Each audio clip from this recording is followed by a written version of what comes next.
Bonjour à tous, ravi de vous retrouver sur France 24. Bienvenue dans cette nouvelle édition. Évaluer les moyens de prise en charge des blessés dans la bande de Gaza, coordonner aussi et surtout l'aide envoyée dans l'enclave palestinienne.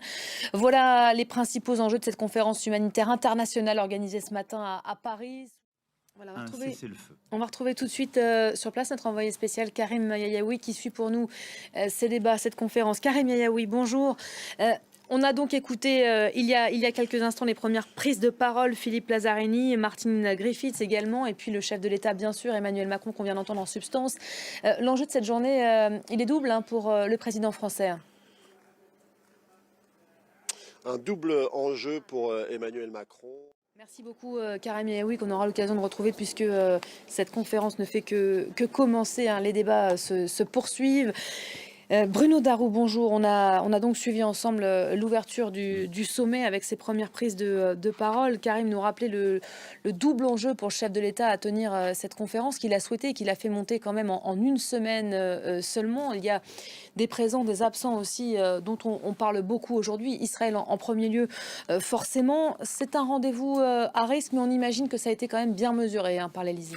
Oui, de toute façon, c'est un peu la signature d'Emmanuel Macron. Les autres questions sécuritaires, politiques, ce sera dans un deuxième, troisième ou quatrième temps. Mais là, l'urgence, c'est l'humanitaire et la France se positionne sur ce dossier.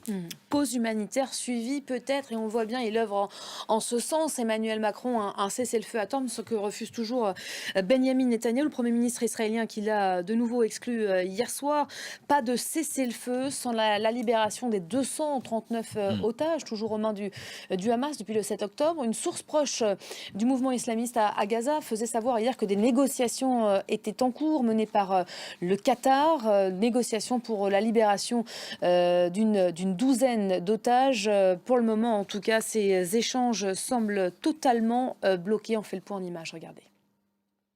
Voilà, la France qui vient de faire une première annonce par la voix d'Emmanuel Macron qui va porter son aide à 100 millions d'euros en direction de la bande de Gaza, puisqu'il est question d'humanitaire ce matin.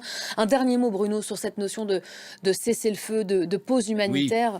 Oui, c'est très important parce que pour que tout cela se réalise sur le terrain, y compris les 100 millions d'euros, pour que les camions arrivent dans Gaza de manière plus fluide, on n'y est pas du tout même. Merci beaucoup Bruno. On va se quitter sur cette annonce. Donc la France qui multiplie par 5 son aide à la bande de Gaza, importe son aide humanitaire pour les Palestiniens de 20 à 100 millions d'euros pour l'année en cours.